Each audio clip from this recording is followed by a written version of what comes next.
In the previous program, I spoke to you about prayer and what prayer was about. Let me recapitulate some of that for you. Let me show you what prayer can do for a person and what it is not. And once again, let me do that in the form of a story. Here's a good image of life that I picked up somewhere in a book once.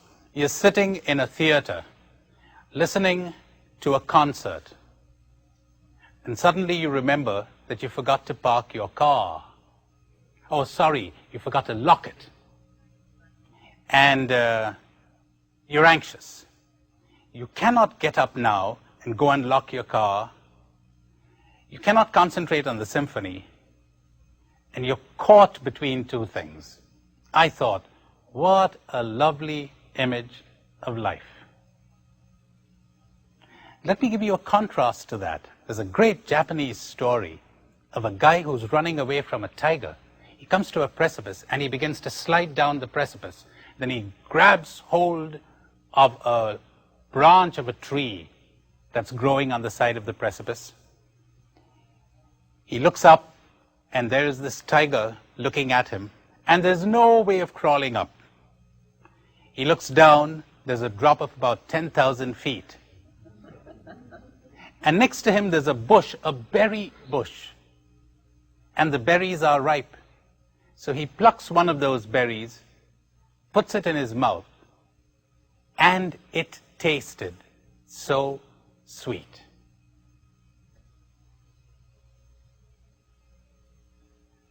He was able to live life one moment at a time, which is the only way to live it. Which is the only way to live it. But it sounds like an impossible feat, doesn't it? Did you hear how those South African mines were discovered? It's very interesting.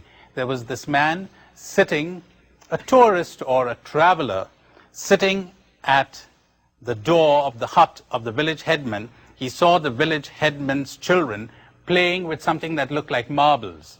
He picked one of them up and looked at it, and his heart began to race. It was a diamond. So he said to the village headman, you know, my children back home also play with things like this. They call them marbles. Could I take a few of these back with me? I'd be ready to give you some tobacco for them. And the village headman says, we've got millions of these here. I mean, it would be robbery to take your tobacco, but I'd be happy to take anything you gave me. So he gave him the tobacco, goes back home, sells those diamonds, comes back, buys all of that land, and becomes the richest man in the world. The point of the story is, those people were living on top of a treasure and did not know it. That is another image of life. Life is a banquet, but most people are starving. They never discover the treasure. It's a lovely story from my country of a man who sees a wandering mendicant pass by the village, and he rushes up to him and says, give me the stone, the precious stone. And the mendicant says, what stone are you talking about? Last night the Lord Vishnu appeared to me in a dream, said the man, and he said, a wandering mendicant will be passing by the village at about 11 in the morning. If he gives you the stone he has, you will be the richest man in the world. So the mendicant rummaged in his little sack, pulled out this diamond and said, is this what you're looking for? It was the largest diamond in the world. Yes, said the man, would you give it to me? Of course, take it. Found it somewhere there in my wanderings. The man takes the diamond, and he's going to go back home, but then something strikes him. He sits under a tree, and he ponders all day. Towards evening, he comes back to the mendicant, and he says to him, I don't want this diamond. Could you give me the riches that makes it possible for you to give this thing away? That is what prayer could do if properly practiced and properly understood. It would give you the riches that would make all of these things, they wouldn't matter at all. Someone said so well, life is something that happens to us while we're busy at something else. We're busy trying to impress everyone. We're busy trying to look good. We're busy trying to win the Olympics. We're busy trying to succeed. And life passes us by. I read the story the other day of a woman who died in New York some years ago. She was living on hot dogs and skimping, going around looking for shoe boxes to heat in her apartment. That's how they found out. They found her. She was almost starving to death. She was over 90. They take her to the hospital. 3 weeks later, she dies.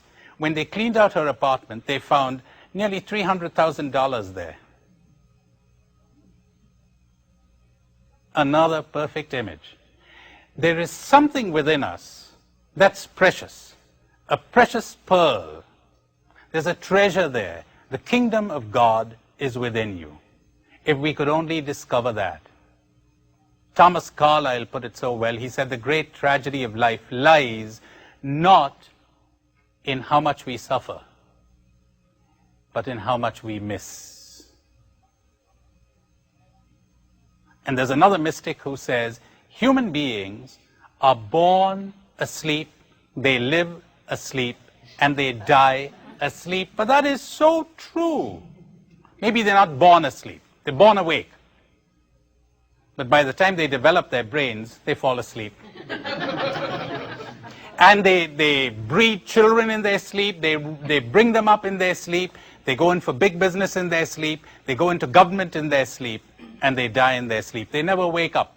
That is what spirituality is all about, to wake up. You're moving around in a drunken stupor.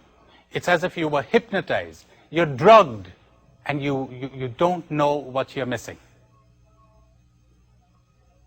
How would we get out of this? How would we awake? How do you know that you're asleep? I told you that in the previous program. Are you upset and disturbed? Do you have problems? Are you not enjoying life? Never doubt it, you're fast asleep. The mystics tell us that when they see what they'd been looking at all along but had never seen, they discover an overflowing joy in the heart of things. Without a single dissenting voice, they tell us overflowing love and joy everywhere. And even though they would have pain and what we call sufferings, there's a tremendous joy which nothing can shake or take away from them. How do we get this? Through understanding. I talked about those illusions of ours. If you would see your illusions and your erroneous ideas, they will drop, you will change. But that you have to do. It's useless saying to God, gimme, gimme, gimme. Remember, go and tie that camel of yours. God cannot be bothered doing for you what you can do for yourself. Like the guy whose beard is burning, and they say, your beard is on fire. He says, but can't you see me praying for rain? I'm doing something about it. You're saying, Lord, that I may see, and you've got your eyes tightly shut. Understanding, awareness, the willingness to see. Now I'm going to take one big illusion that almost everyone suffers from, and I'm going to talk about it during this program. If you could get released from that, oh, how you would come awake. Let me explain it in this way. It will be a kind of a meditation that you and I will do together. Think of a little child. It's given a taste for drugs. As it grows up, the whole body of that child is craving for the drug. To live without the drug brings a pain and a suffering so great that it seems preferable to die. You and I, as children, were given a drug. It was called approval. It was called appreciation.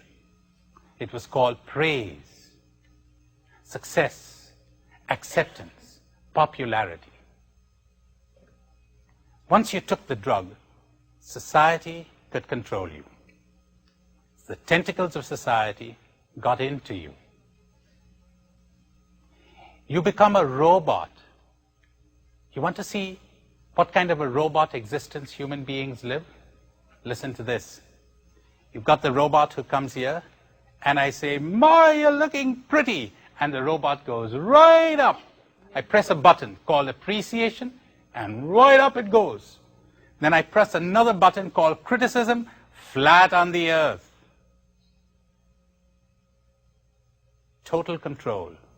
We're so affected by this. We're so easily controlled by it. And when we're deprived of it, we become so terrified. We're so frightened to make mistakes. We're so frightened that people will laugh at us. I saw a little kid once, 3 years old. She wandered into our dining room dressed in her nightie.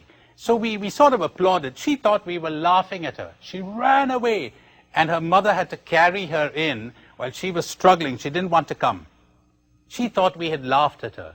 And I thought, she's only 3 years old, but already we've made a little monkey out of her. Somebody taught her this, that when you do this, she's supposed to feel good.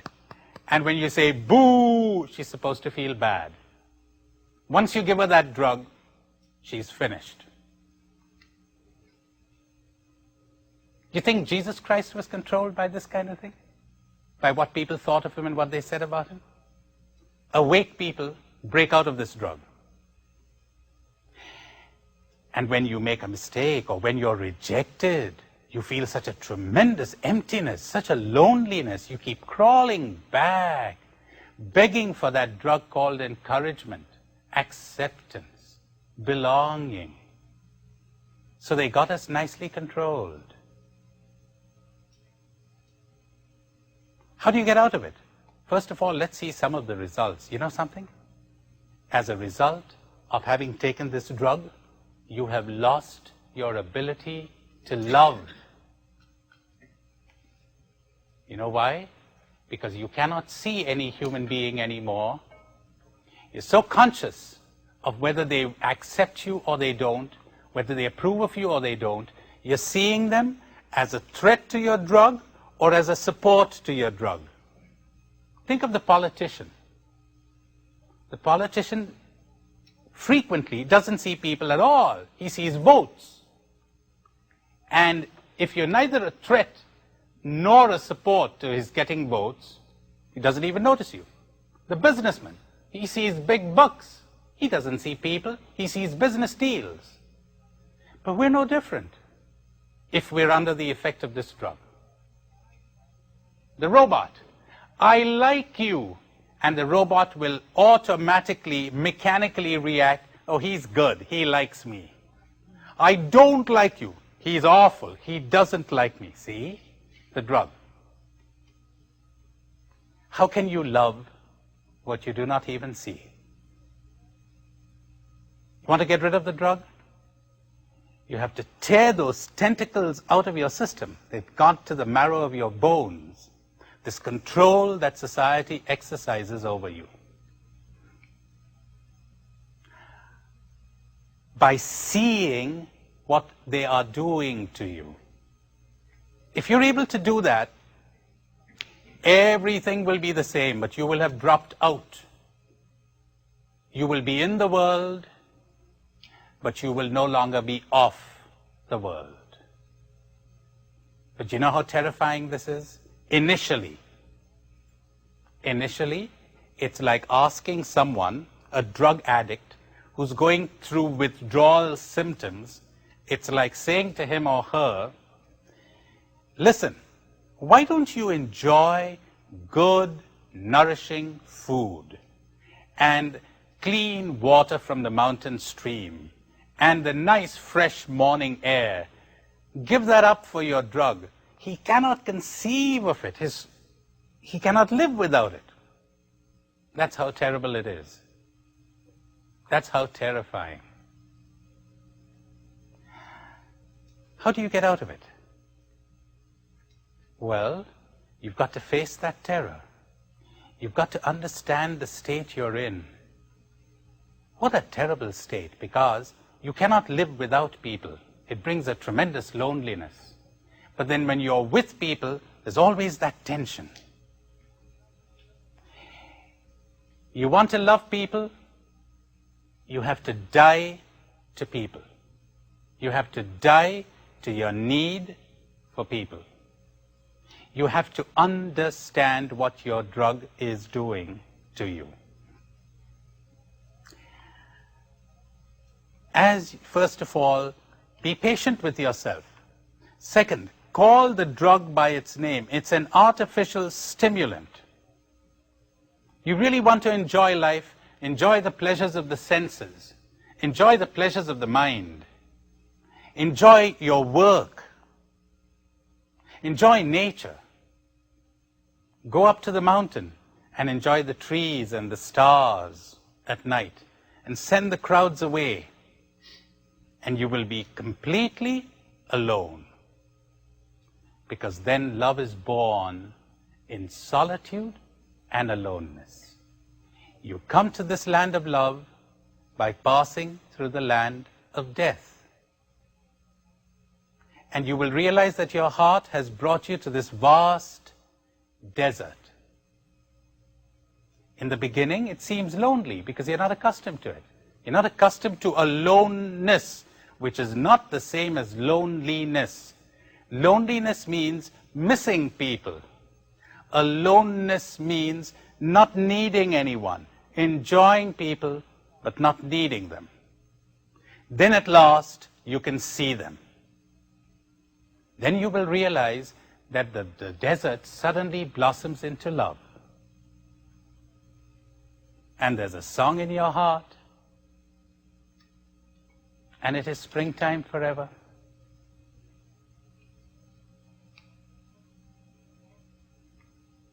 Give yourself proper nourishment. Call the drug by its name, and be patient, the way you would with an addict. What powerful prayer that is. Let me give you a little meditation. Think of someone whose approval you need, you think you need, whose approval you desperately want, whose appreciation you want, and see if you can understand how in front of this person you have lost your freedom. Try that out. I'll give you a few seconds for that.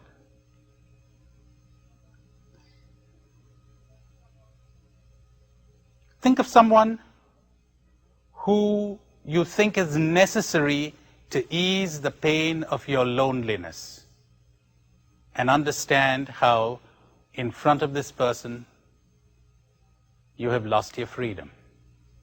You're not free.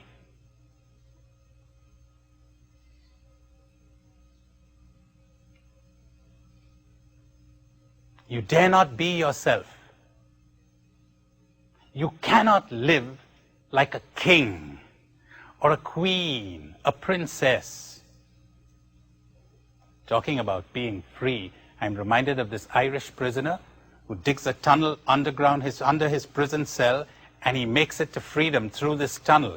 He comes out in the middle of a school compound, and he couldn't contain himself, so he begins to jump up and down saying, "I'm free, I'm free, I'm free." There was a little girl watching him scornfully. She says, "That's nothing, I'm 4."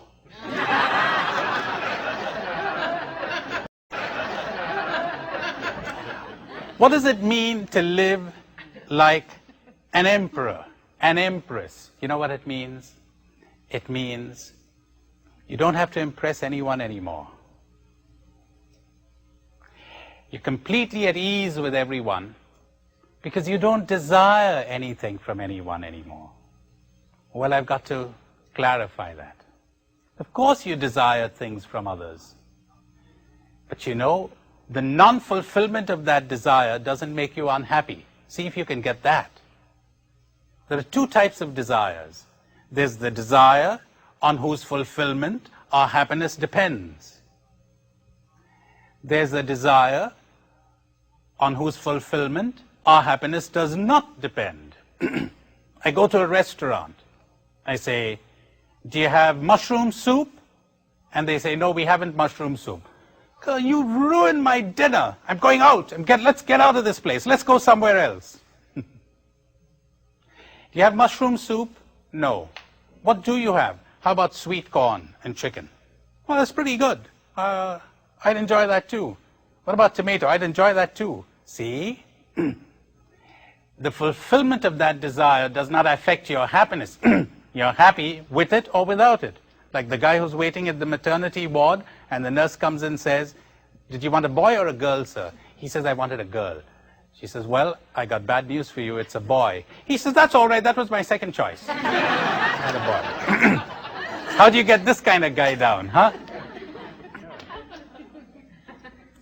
When you don't have to defend yourself anymore to anyone, you don't feel the need to apologize. Can you imagine that? You don't feel the need to explain. You don't have to impress. You're not bothered by what they say or what they think. It doesn't bother you. You're unaffected. My. Now love will begin. Not till then. Because you know something? As long as I need you, I cannot love you. As long as I need you for my happiness, I cannot love you. We'll take this up in the next program. How about this? I'll field a few questions if you have any. Who wants to begin? Okay. Would you stand up, please? I'm trying to imagine myself as a parent treating my child without praise or affection or encouragement. That sounds like, when you describe it as a drug, as a bad thing to give a child, I just can't imagine myself being a good parent, a loving parent, and not giving that to a child. Okay, great. Affection is fine. Did you hear me say affection wasn't all right? A parent giving affection is fine. But think of this. We're all busy telling people that they're okay. You know why? Because somebody told them they were not okay. And you know something? You're neither okay nor not okay. You're you. And if you really were you, and you were getting nourishment from what I called the pleasures of the senses and the mind, and you were not being drugged by society, you wouldn't miss it. There are cultures in which you're not okay doesn't exist, so neither does you're okay exist. Sometimes people feel they haven't been loved. I say to them, if you've survived to this age, you've got all the love you need. Listen to this. A woman who claims that she hasn't been loved and she needs it desperately. She goes to the movies and it's a great comedy and she's roaring with laughter. And for 10 minutes, she's forgotten that it's necessary to be loved. And she's happy. What do you know? When she comes out of the theater with her friend and she sees her friend go with her boyfriend, then she thinks, nobody loves me, I got no boyfriend. It's like when there was no television, nobody missed it. Now that everybody's got television, say, I don't have television. See? Loneliness is not cured by human contact, by contact with human beings. It is cured by contact with reality. Then you don't miss people. You enjoy them and you don't miss them. There's a great educationist who says, a man called Neil, some of you are probably familiar with him from his book Summerhill. He says, the healthy child is always interested in persons, is always, the unhealthy child is only interested in persons and is always clinging to its mother's skirts. The healthy child has no need for persons. They're busy exploring the world. Well, that's a good question. Helped clarify what I was saying. Anyone else? Well, that's a good question. Helped clarify what I was saying. Anyone else? Oh, there are plenty of questions. That's wonderful. Would you stand up, please? You spoke briefly about spirituality. Could you give us a definition of spirituality? Spirituality is to be awake, to drop your illusions. Spirituality is never to be at the mercy of any event, thing, or person. Spirituality is to have discovered those diamond mines inside of you. Religion is meant to lead you to this. Alas, if you look at the world, it frequently doesn't. The meditation centers around a lovely gospel text of what use is it to you to gain the world and lose your soul. I'll go a bit slowly. You can think as I talk. Think of what you feel when you're looking at a sunset or you're in touch with nature. And compare that to the feeling you have when you're appreciated, you're praised, you're applauded. The first kind of feeling I call a soul feeling. The second type I call a world feeling. Think of the feeling you have when you win a race or an argument. When you make it to the top. When you're successful. World feeling. And contrast it with the feeling you get when you're doing work that you love, when you're immersed in a hobby, when you're reading a book that you thoroughly enjoy, or watching a movie that you enjoy. Soul feeling. Think of the time when you've got power, when you're the boss, when everyone is looking up to you, and the kind of feeling that creates. World feeling. Contrast that with the joy of intimacy, with the company of friends. You enjoy them without clinging to them. With laughter and merriment. Soul feeling. Let's take a look at those world feelings. They're not natural. They were invented by your society and mine to control us. They do not lead to happiness, only to excitement and thrills and anxiety and emptiness.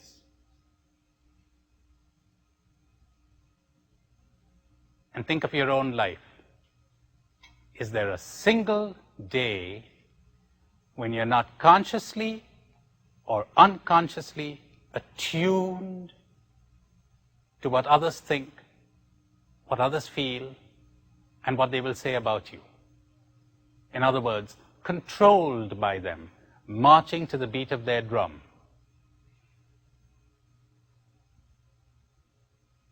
And look around you and see if you find anyone who is freed from these feelings, world feelings.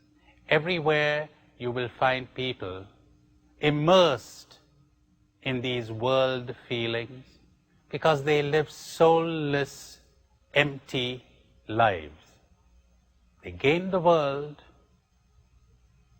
but they lost their soul. And when they come to die, they die without ever having lived.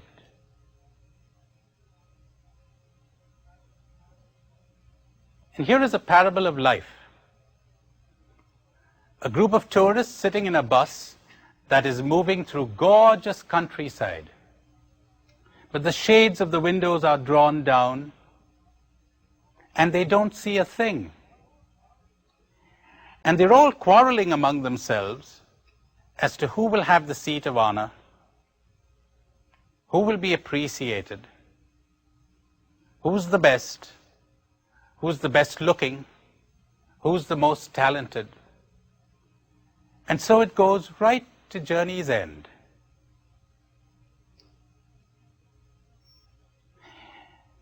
If you can understand this, my dear friends, the understanding will melt the addiction, and you will be free, and you will understand the loveliness of what prayer is. Then you will discover what reality is, what God is, because you will have dropped one of our biggest illusions, the illusion that we need to be appreciated, to be popular, to succeed, to have prestige and honor and power and popularity. There's only one need, and that need is to be real, and that need is to love. When one discovers that, one is transformed.